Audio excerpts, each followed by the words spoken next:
Good morning to everyone. आज का विषय जीएसटी। जीएसटी संबंधित आप सभी के लिए प्रश्न लेकर आए हैं और जीएसटी का पहला प्रश्न जो है एक है और उस प्रॉब्लम को हम एक को है ना सॉल्व करेंगे, समाधान करेंगे और समझेंगे क्या चीज़ है ये। जैसे कि जीएसटी के बारे में है ना, इसके पूर्व के वीडियो में मैंने चर्चा की थी कि G4 होता है गुड्स, G4 क्या हो जाएंगे गुड्स, S4 हो जाएंगे सर्विसेज, T4 टैक्स। यानी केंद्र सरकार ने जुलाई 1 2017 को यह जीएसटी है ना पूरे भारत में इम्प्लीमेंट किया था। इसके पहले क्या था, वैट था। तो वैट ये सभी जितने भी छोटे मोटे पहले जो टैक्स वगैरह होते थे, सेल टैक्स, वैट वगैरह बहुत सारी चीज़ें थी, इस सभी को निरस्त कर दिया गया और एक ही चीज़ लाया गया है ना, वैट क्या लाया गया, जीएसटी। यानी कंपनी ने जब जहाँ सामान बनाती है उसी वहीं पे सरकार जो है जीएसटी है ना मैन्युफैक्चरिंग पे लगा देती है। और कंपनी क्या करेगा, कंपनी जिससे डीलर से माल बेचती है उस डीलर से जीएसटी कलेक्ट कर लेता है। अब डीलर जो जिस होलसेलर से माल बेचती है उस होलसेलर से जीएसटी कलेक्ट कर लेता है। अब है ना होलसेलर रिटेलर से है ना माल बेचती है तो होलसेलर रिटेलर से जो है जीएसटी कलेक्ट कर लिया। अब रिटेलर किससे, पब्लिक से, ध्यान दीजिएगा, रिटेलर जो है पब्लिक से माल सेल करेगी तो क्या करेगी, रिटेलर किससे प्राप्त कर लेगी, यानी पब्लिक से जीएसटी कलेक्ट कर लेगी। मतलब जितने भी टैक्स वगैरह आप दुनिया में देखते हैं, वैट हो चाहे कोई भी चीज़ पहले आया चाहे अभी चल रहा है, उस सभी का भार जो है हमारे जनता पर ही पड़ती है। बीच वाला तो जीएसटी दिया और जीएसटी ले लिया, लेकिन जब जनता उपभोक्ता होता है, कंज्यूमर होता है, वह सामान का प्रयोग कर रहा है तो उसको तो जीएसटी भुगतान किया तो उसको तो रिटर्न आया नहीं।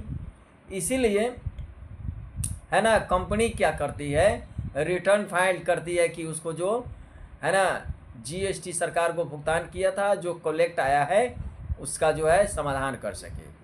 ठीक है, अब चलते हैं, हम उन बातों को छोड़कर हम अपनी बातें पे आते हैं और किताब की बातें पे आते हैं। क्या लिखा हुआ है, जीएसटी संबंधित प्रश्न आपको जानना है। तो अब सरकार ने क्या करा, 1 जुलाई 2017 को है ना इस जीएसटी को पूरे भारत में इम्प्लीमेंट किया कि भैया ठीक है, हम माल जो कंपनी बनाएगी सरकार उसी पर जीएसटी अपना क्या करेगी, ले लेगी। बाकी कंपनी का काम है कि वह फ्री में बेच रहा है कि जीएसटी जनता से वसूल कर रहा है कि नहीं कर रहा है। तो उसने सरकार ने ये दिमाग लगाया कि चलो हम कंपनी पर ही जीएसटी बांध देते हैं, ठीक है, और कंपनी अपना आगे का प्रोसेस करते रहेगी। तो उसी संबंधित आज जर्नल एंट्री है जो आपको पढ़ना है और देखना है। क्या कहा है जरा ध्यान दीजिएगा। Journalise the following transaction in the books of Rajiv Ranjan. Rajiv Ranjan की बही में क्या करना है, आपको जर्नल एंट्री करना है। ध्यान दीजिएगा, किसके बही में, राजीव रंजन की बही में। तो आप क्या करेंगे, जर्नल एंट्री यहाँ लिख देंगे, in the books of Rajiv Ranjan लिख दीजिएगा। क्या लिख दीजिएगा, in the books of Rajiv Ranjan. ठीक है, ध्यान दीजिएगा। तो इस जर्नल को हमको करना है। पहले देखिए पहला एंट्री क्या, परचेज गुड्स फॉर कैश, नगद माल जो है आपने क्या करा है, खरीदा है। तो इसका एंट्री तो आप जानते हैं क्या एंट्री होता है, परचेज अकाउंट। ध्यान दीजिएगा, इसका एंट्री आपको पता है। तो एंट्री क्या हो जाएगा,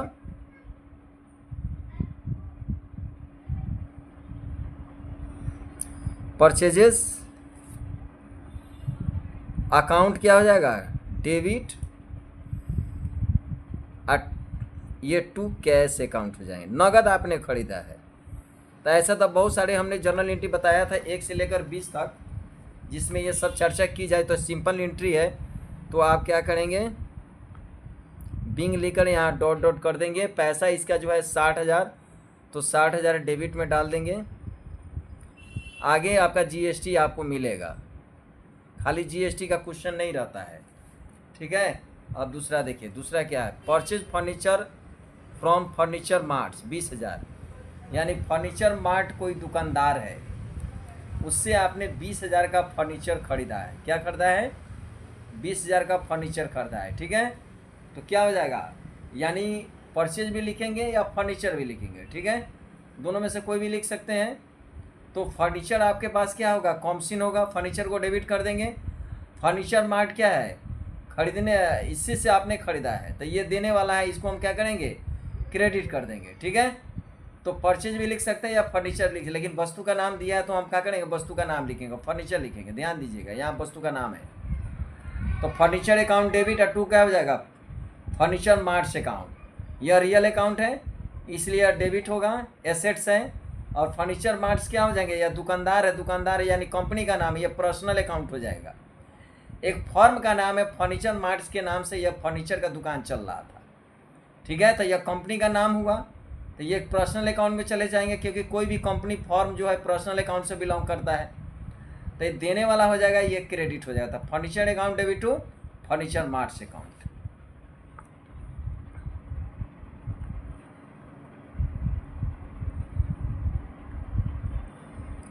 furniture account debit to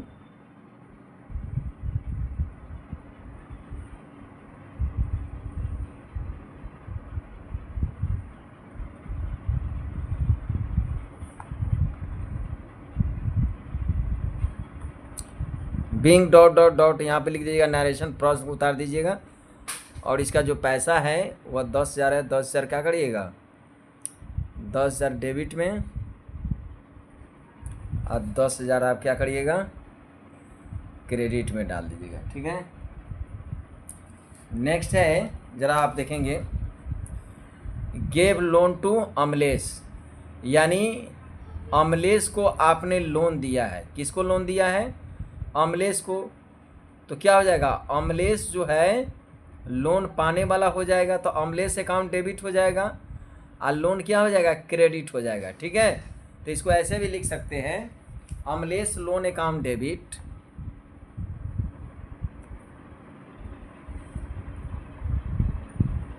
Amlesh loan account debit और टू क्या लिखिएगा, loan account.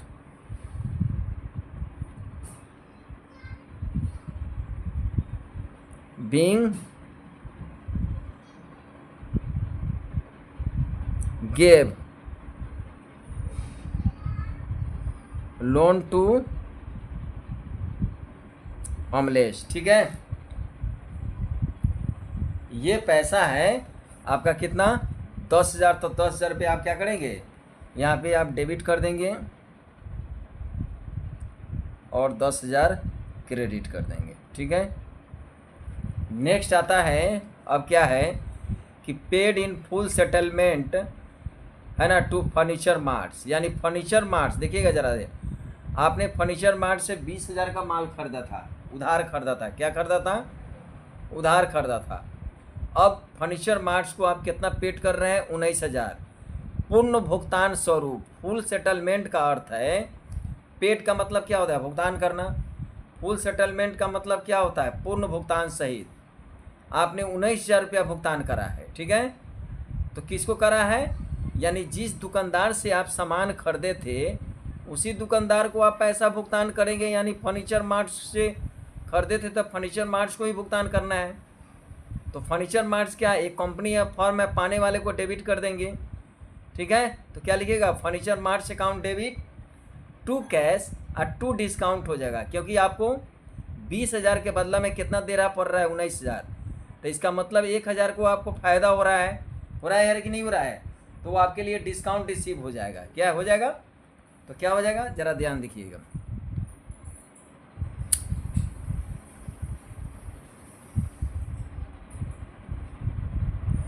Furnitures marts account debit to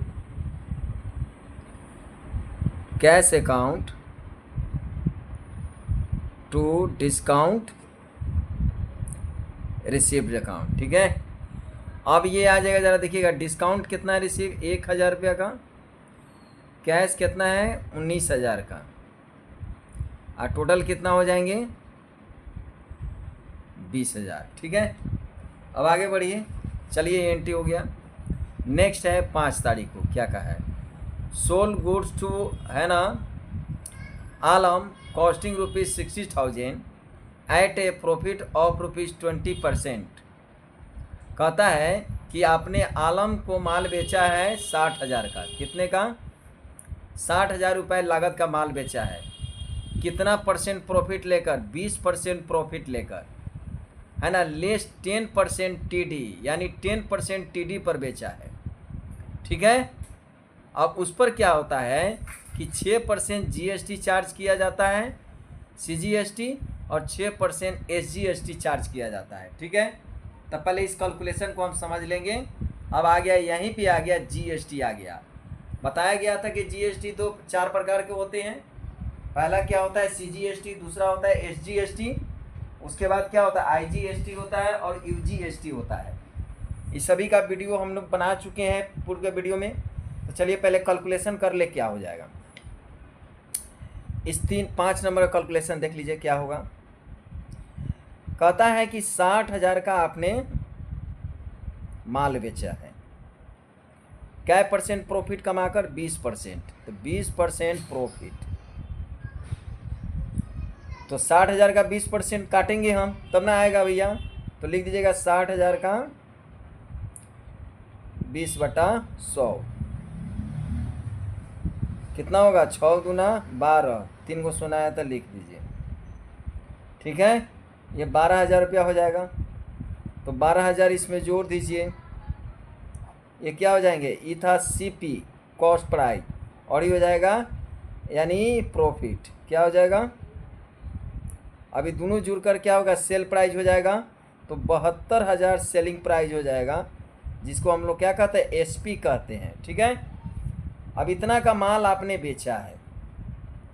ठीक है, अब उस पर आपको 10% का TD डिस्काउंट आपको देना पड़ा है कस्टमर को। तो लेस लिखिएगा 10% TD। चूँकि आप जर्नलिटी बताए थे, तो TD का तो लेखा पुस्तक में नहीं करते हैं, लेकिन कैलकुलेशन करते हैं, कैलकुलेशन में घटा दिया जाता है। तो क्या हो जाएगा, ज़रा देखिएगा, 72,000 है, इसका आप 10% काटिएगा तो 10/100 हो जाएगा, 7,200 घट जाएगा इसमें से। ठीक है, कैलकुलेशन चेक कीजिए आप। तो क्या हो जाएंगे, 2 सोना 2 सोना, ठीक है, 9 में से 2 जाएगा, कितना हो जाएगा, 7, सॉरी 10 में से 2 जाएगा 8। ठीक है, एक दाएं लेगा तो 10 हो जाएगा, 10 में 2 8 हो गया, और ये एक बच गया, तो ये हो जाएगा 11, 11 में 7 गया, 4, ये बच जाएंगे 6, यानी 64,800 रुपया। अब 64,800 पर आपको 6% जो है CGST लगता है, केंद्र सरकार का GST लगता है, और 6% SGST लगता है। ठीक है, तो ये भी काट के देखिए लीजिए। तो CGST जो होगा, ठीक है, 64,800 का, 64,800 का कितना हो जाएगा, 6%, 6/100। SGST जो होगा वो भी सेम है, 64,800 का 6/100। ध्यान दीजिएगा, दोनों बराबर है।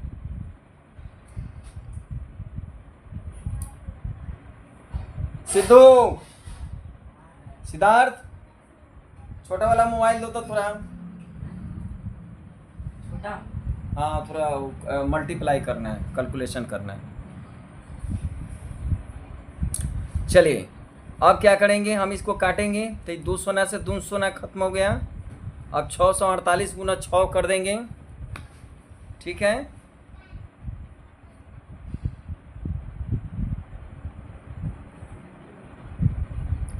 648 गुना 648 गुना 6 इक्वल टू 3,888 रुपया। कितना आ रहा है, 3,888। तो ये भी उतना ही आएगा, 3,888। ठीक है, आप देख लीजिएगा, गुना भागा गलत भी हो सकता है, तो उसके लिए कोई मायने चीज़ आपको सीखना है ना, सही जर्नल होना चाहिए। तो अब क्या है कि अब ये चीज़ का हम लोग जर्नल करेंगे, ठीक है। सब तो कैलकुलेशन हमने कर लिया, अब जर्नल करेंगे। तो जर्नल कैसे करेंगे? आपने माल बेचा है, क्या बचा है? तो माल बेचा है तो निश्चित है कि जीएसटी आप कलेक्शन करेंगे। माल जब बेचते हैं तो जीएसटी हम कलेक्ट करते हैं। अब माल जब खरीदेंगे तो जीएसटी हम लोग देते हैं किसको? यानी कि जीएसटी क्या, माल अगर खरीदेंगे तो जीएसटी हम लोग क्या करेंगे?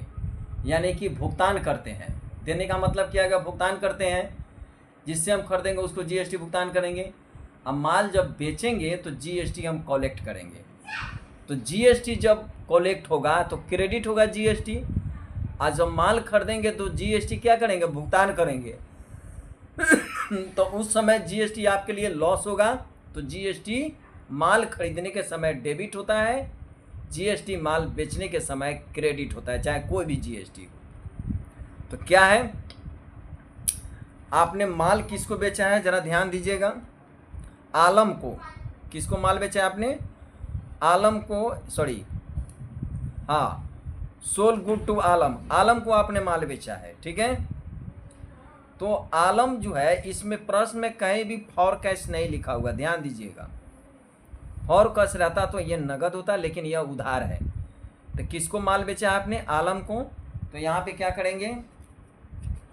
लिखेंगे ट्रेड डिस्काउंट।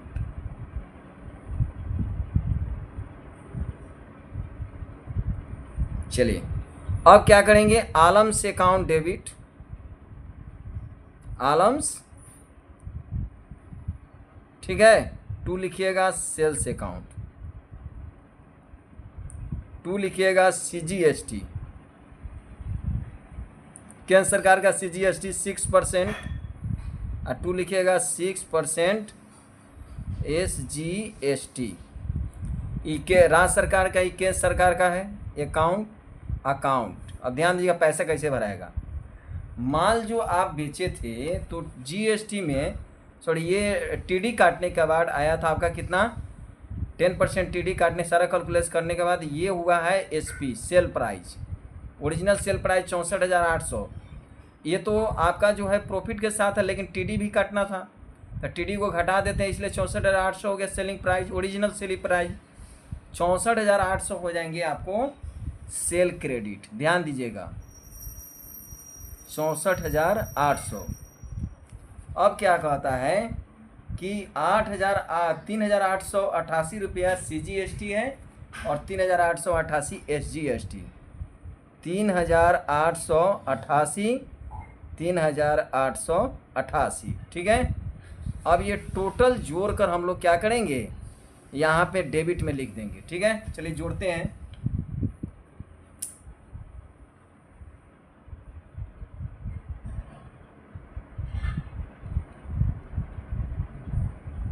ठीक है, 64,800 प्लस 3,888 प्लस 3,888,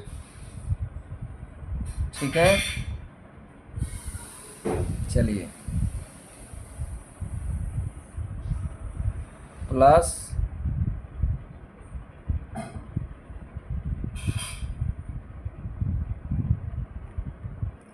यानी टोटल हो जाएंगे 72,576।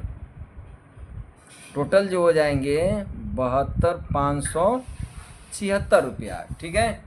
अब ये आपका जर्नल बन गया। देखिए इसी प्रकार जो है जीएसटी का जर्नल करेंगे।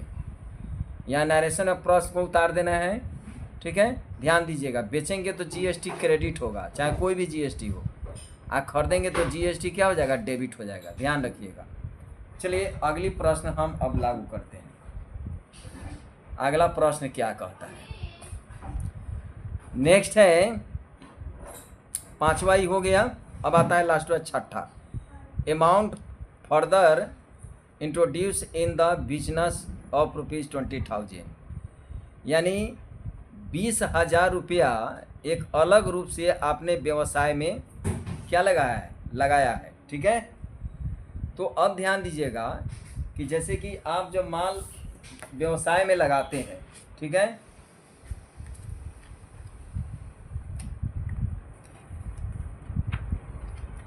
तो आपको बातें बताई गई थी।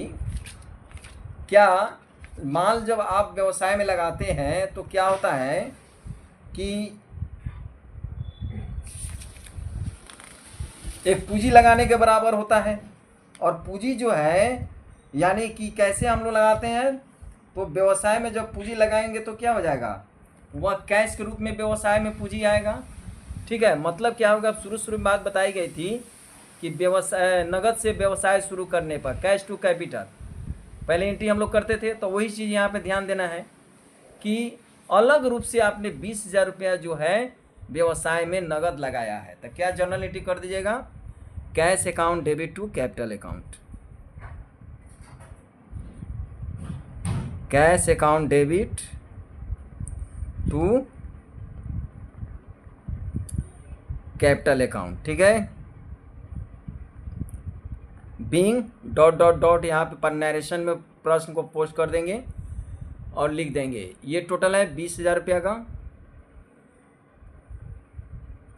व्यवसाय में आपने 20,000 कैश लगाया है। ठीक है, अब नेक्स्ट लास्ट एंट्री जो है ज़रा ध्यान दीजिएगा, to a loan from bank, यानी 30,000 रुपया आपने बैंक से लोन लिया है। हम बताए थे जर्नल की सभी प्रश्नों को आपको क्या है आई लगाकर पढ़ना है। तो आपने 30,000 रुपया जो है बैंक से क्या करा है, आपने लोन के रूप में लिया है। तो क्या हो जाएगा, bank loan account debit, bank अपना भाई में अपना नाम तो लिखेंगे नहीं, इसलिए बैंक लोन के जगह पे हम अपने नाम की जगह बैंक लोन लिखेंगे। और टू क्या हो जाएगा, है ना, लोन्स अकाउंट, नरेशन लिख देंगे, बिंग लिखा प्रश्न उतार देंगे और क्लियर हो जाएगा। टोटल कितना हो जाएगा, यानी कि ध्यान दीजिएगा 30,000 रुपया है। ठीक है, 30,000 चाहे जितना भी हो आप अपना देख लीजिएगा, आपके किताब में होगा लिखा हुआ 30,000 डेबिट में या 30,000 क्रेडिट में। और लास्ट में क्या करेंगे, वही प्रोसेस अप्लाई करते हैं, खाता क्लोज करते हैं और डबल लाइन से क्या करते हैं, घेर देते हैं। तो इस तरह करके आपका जीएसटी वाला पहला प्रश्न खत्म हुआ। इसी तरह करके अब आपको जो है सभी प्रश्नों को है ना बताई जाएगी। 5 प्रश्न है मात्र, ध्यान रखिएगा। बाकी फिल इन द ब्लैंक्स है, तो फिल इन द ब्लैंक्स आप लोग जो है खुद कर सकते हैं, मैं बता भी दूंगा, कोई दिक्कत नहीं है। सिर्फ आप मेरे चैनल से जुड़िए और इसका अकाउंट्स का लुत्फ़ उठाइए। ठीक है, अकाउंट्स क्या कहता है कि यदि आप अकाउंट्स का लुत्फ़ उठा रहे हो ना, तो समझ लो कि आप है ना बना रहे हो, आप सीख रहे हो। अकाउंट्स का अगर आप लुत्फ़ नहीं उठा रहे हो, मतलब क्या है कि आपको है ना अकाउंट डिस्टर्ब कर रहा है। तो इसलिए आप जो है इस चीज़ को आप ध्यान दीजिए और इसको आगे का हम लोग देखेंगे प्रश्न। तो ये था प्रॉब्लम 1 जीएसटी संबंधित। मिलते हैं नेक्स्ट वीडियो में, है ना। इसको टोटल क्या करिएगा, जोड़कर यहाँ लिख दीजिएगा, टोटल जोड़कर यहाँ लिख दीजिएगा। तब तक के लिए आप सभी से विदा लेना चाहता हूँ। आपका दिन शुभ हो, है ना, मंगलमय हो। आप इसी तरह मेरे चैनल से जुड़िए और थोड़ा प्यार है ना मेरे चैनल को देते रहिए। तब तक के लिए आपसे विदा लेता हूँ, धन्यवाद, है ना। मिलते हैं नेक्स्ट वीडियो में, ओके।